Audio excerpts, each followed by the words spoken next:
LIG 넥스1은 해군 주도로 실시한 근접 방어무기 체계인 골키퍼 항해 수락 시험을 성공적으로 마치고 시스템 체계 통합 및 시험 평가, 적시 후속 군수 지원 능력 등 기반 기술을 확보했다고 21일 밝혔다. LIG 넥스1은 국내 유일의 30mm 골키퍼 장정비 사업 경험을 통해 확보한 전문 인력과 전용 정비 시설을 최대한 활용해 향후 CIWS2 사업 국내 개발에 기여한다는 계획이다. 방위사업청은 지난 5월 방위사업추진위원회를 열고 근접방어무기 체계 II를 2021년부터 2030년까지 업체 주관으로 국내 개발을 추진하기로 했다. 약 3,500억 원을 투입할 계획이다. 입찰 공고는 내년 2에서 3월쯤 나올 것으로 예상된다. 향후 국내 연구 개발로 추진할 CIWS2 사업은 한국형 차기 구축함인 KDDX를 비롯한 해군의 최신 함정에 장착될 예정이다. 레이더, 광학장비, 사격 통제장치, 기타 함포 구성품도 국내서 자체 개발해 개발과 양산을 동시에 수행하게 된다. 업계에서는 전투함의 전력화 일정을 고려해 선정된 사업자는 최단 기간 내 연구 개발을 수행하게 될 것으로 보고 있다. LIG 넥스1은 그동안 해외에 의존해온 골키퍼 정비를 국내에서 독자적으로 수행할 수 있는 역량을 확보한 만큼 향후 입찰 경쟁에 이를 적극적으로 활용한다는 방침이다. 업계에서는 CIWS의 개발 사업에 LIG 넥스1과 한화 시스템이 뛰어들 것으로 보고 있다. LIG 넥스1은 2016년 방사청과 골키퍼 장정비 계약을 체결했다. 2018년에는 원제작사인 네덜란드 탈레스에 기술 인력을 파견해 정비 기술과 경험을 이전받았다. 2019년엔 장정비에 소요되는 시간과 비용을 절감하기 위해 구미 생산본부에 골키퍼 전용 장정비 시설을 구축했다. 해군은 LIG 넥스1의 골키퍼 전용 장정비 시설 구축으로 1,000억 원 이상의 예산 절감 효과를 거둘 것으로 봤다. CISW는 대함 유도탄, 고속 침투정, 테러 목적의 수상함 등의 위협으로부터 함정을 최종 단계에서 방어하는 수단이다. 함정에 탑재된 요격용 유도탄의 최소 사거리는 10에서 20km 전으로 이를 돌파하면 CIWS가 최후의 방어에 나서게 된다. 짧은 시간 동안 수천 발의 기관포를 발사해 목표물을 파괴한다. 그동안 우리 해군은 미국 레이시온사이렌과 펠럼스, 네덜란드 탈레스사의 골키퍼 등 세 종류의 CIWS를 해외에서 도입해 사용해왔다. 골키퍼는 한국형 구축함 사업 1번 함인 광개토대왕함부터 장착되기 시작해 2010년 이지스 구축함 1번 함인 세종대왕함에도 장착됐다. 그러나 최근 들어 골키퍼가 단종이 되면서 차기 호위함인 인천함부터는 미국 레이시온사의 펠럼스를 탑재하고 있다. 이에 해군은 기존 운용장비 대비 성능 개량 등의 지속적 후속 군수 지원 확대의 어려움으로 대체 무기체계 확보의 필요성을 제기해왔다. 현재 우리의 방위산업 기술력이면 한국형 CIWS를 충분히 개발할 수 있을 것으로 보고 있다. LIG 넥스1 관계자는 해상 및 수중 환경에서 운용 중인 다양한 무기체계의 국내 개발은 물론 해군이 도입, 운용 중인 해외 무기체계 유지 보수 및 협력 정비 등과 관련해서도 사업 관리 경험을 축적해왔다며 그동안 쌓아온 기술력과 노하우를 최대한 활용해 해군 전투력 향상을 위한 신규 장비 개발에 기여할 수 있도록 최선을 다하겠다고 말했다. 지난 MADX 2019에서 공개된 가장 흥미로운 정보로 한국형 근접방어무기 체계 개발이 확정되었다는 것이 있습니다. 본 사업은 방위사업청 홈페이지에서 근접방어무기 체계 II로 호칭되고 있으며 그 근황과 개발에 대한 내용이 공시되기도 했습니다. 한국형 CIWS는 지난 2017년 10월에 장기 신규 소요로 결정된 이후 2018년 6월부터 2019년 2월까지 국방기술품질원이 발주한 78,198천 원의 예산을 활용해 선행연구가 진행되었습니다. 선행연구로 얻어진 연구를 기반으로 2019년 5월에는 중기전환 소요 결정이 이루어졌으며 2019년 12월까지 군의 소요 검증 작업이 이루어져 현재 관련 연구가 본격적으로 시작되고 있습니다. 왜 한국형 CIWS가 개발될까요? 방위사업청이 한국형 CIWS 도입 사업을 결정한 것은 현재 한국 해군에게 밸런스 블록 1B를 공급하고 있는 미국 레이시운사가 그 도입 가격을 터무니없을 정도로 폭등시켰기 때문입니다.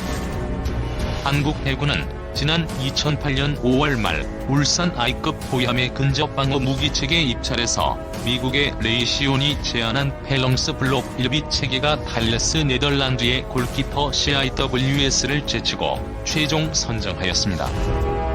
당시 한국은 무려 19세트의 골키퍼 CIWS를 도입하여 전 세계 골키퍼 도입량의 1/4를 사용하고 있던 상황이었기에 이것은 엄청난 쇼크이기도 했습니다.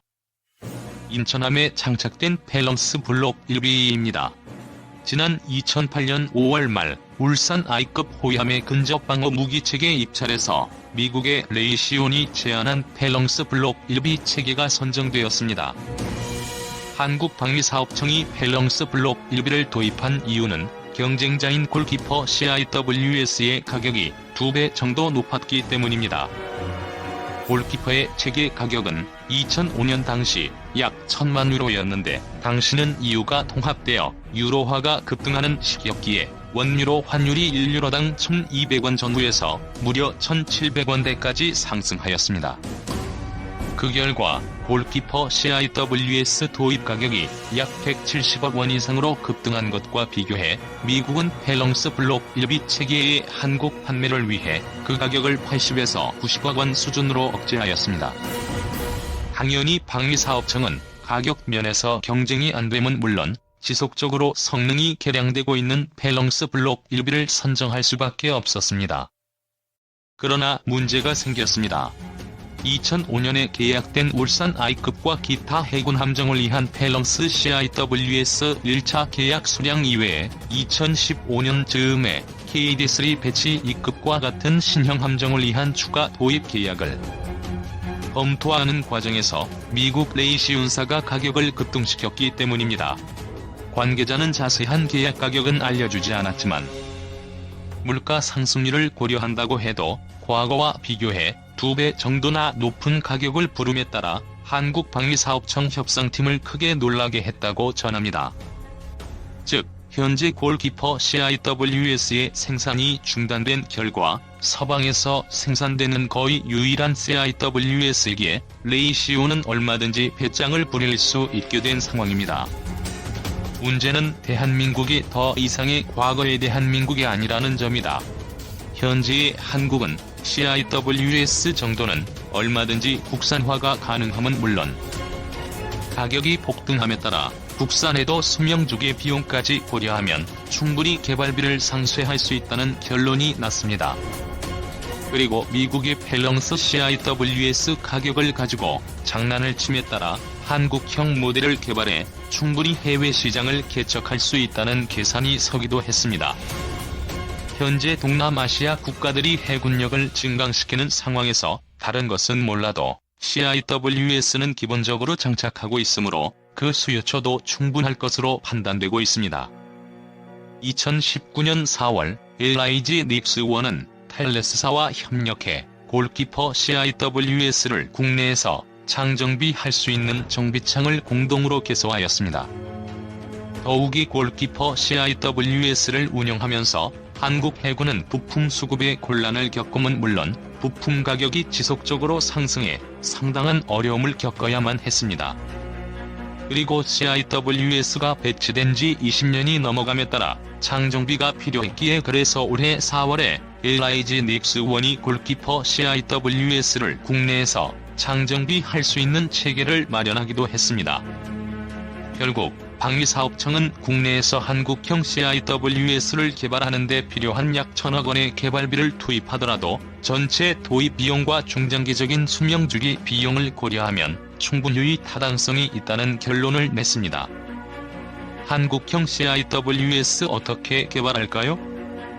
한국형 CIWS 개발 사업에는 한화시스템과 LIG 넥스원이 참여 의사를 밝힘과 동시에 현재 방위사업청과 한국형 CIWS를 어떻게 개발할 것인지에 대한 기술 견해를 교환하고 있습니다. 그럼 구체적으로 어떻게 개발할까요? 한국형 CIWS는 세계적인 흐름에 발맞추어 쿠밴드 추적 레이더와 함께 FLIR을 함께 갖출 예정입니다. 국내에서는 운영하급을 위해 쿠밴드를 사용하는 SPG-540K 추적 레이더, 즉시 스키밍 고도로 접근하는 대한미사일을 추적할 수 있는 레이더가 개발 및 배치된 상태입니다. 그리고 해군용은 물론 차기 차륜형 대공포를 위해 고속 표적 탐지용 EOTS 장비가 개발된 상태이기에 추적 교전 체계 노하우는 충분히 갖춘 상태입니다. S&T 중공업은 LAH용이 3연장 20mm 기관포 체계를 개발한 경험이 있습니다. 그 사이 한국은 최고급의 센서 기술력을 확보함은 물론 S&T중공업을 통해 K-30B호를 위해 30mm 중기관포 체계가 국산화된 이후 LAH를 위해 20mm 발칸포 체계가 독자 개발된 상황입니다. 이렇게 하드웨어 기반이 갖추어짐은 물론 다양한 유도무기 시험평가 체계가 마련됨에 따라 개발 예산만 투입한다면 충분히 한국형 CIWS를 개발할 수 있다는 자신감을 확보할 수 있게 되었습니다. 한국 해군이나 방위사업청 모두 기존 CIWS 체계 성능에 대하여 특별한 불만이나 고민이 없기에 단지 최대한 빨리 안정된 성능을 갖춘 모델을 개발하길 원할 뿐입니다. 아직 공식적으론 사업 추진 기본 전략이 확정되지 않았지만 방위사업청이나 관련 업체 모두 2026년 즈음까지 개발을 완료해 울산 I 배치 3급부터 한국형 CIWS를 탑재하는 것이 목표라고 밝혔습니다. 이를 반영하듯 이번 MADX 2019를 통해 현대중공업이 공개한 울산 I 배치 3 완성형 모형을 보면 기존 울산 I 배치 2 모형에 있는 밸런스 블록 1비를 대신해 아주 생소해 보이는 CIWS 모형을 탑재하고 있습니다. 현대중공업이 공개한 울산 I 배치 3 완성형 모형입니다. 자세히 보면 울산 I 배치 2에 있는 밸런스 블록 1비를 대신해 아주 생소해 보이는 CIWS 모형을 탑재하고 있음을 볼 수 있습니다. 이는 다른 의미로 2021년부터 개발 사업을 시작해 5에서 7년 안에 체계 개발까지 끝내야 함을 의미하며, 이는 다른 의미로 완전히 새롭게 혁신적인 기술을 도입하긴 어렵다는 것입니다. 실제 관련 기업은 현재 확보된 골키퍼와 밸런스 블록 1의 체계 기술을 기반으로 탐지 센서와 스텔스 능력이 보다 향상된 한국형 모델을 개발할 예정이라고 밝혔습니다. 특히나 국내에서 골키퍼 CIWS를 위해 대량의 탄약이 저장되어 있음은 물론 얼마 전 주식회사 풍산이 밸런스 블록 1비용 탄약의 국산화도 성공함에 따라 20mm 아니면 30mm만 선택이 가능하다고 합니다. 한국형 CIWS 개발에 보다 힘을 실어주는 소식으로 주식회사 풍산이 밸런스 블록 1비에서 사용할 수 있는 20mm 탄약을 국산화에 성공했다는 것입니다. 주식회사 풍산은 2015년에 ACTD 사업 예산 21억 원을 가지고 20mm 밸런스탄 국산화 사업을 시작해 현재 시험평가까지 성공적으로 종료한 바 있습니다. 풍산 관계자에 따르면 자신들이 개발한 밸런스용 20mm 탄은 현재 한국 해군이 사용 중인 MK244사 마드 영철갑탄보다 기술적으로 한 단계 높은 성능을 가진다고 자랑하고 있었습니다. 사실 필자는 주식회사 풍산의 모델이 알루미늄 이탈피를 사용한다고 보도한 적이 있었는데, 주식회사 풍산 관계자는 MADX 2019를 통해 그것은 초기 시험 모델이고 현재 완성된 모델은 복합재 이탈피를 사용하고 있다고 답해주었습니다. 특히나 복합재 이탈피 내부에는 골키퍼 체계를 위하여 주식회사 풍산이 양산했던 30mm K165 FMPDS와 동일한 기술을 사용하는 취성 관통자를 가지고 있다고 합니다. 그 덕분에 MK144사 마두 영철갑탄이 그냥 관통만 하는 것과 비교해 20mm FMPDS 관통자는 장갑을 관통함과 동시에 쪼개지면서 세열 파편을 발생시킵니다. 그리고 세열 파편은 표적을 파괴함은 물론 화재를 일으키는 소위 효과를 가지고 있다고 자랑하였습니다.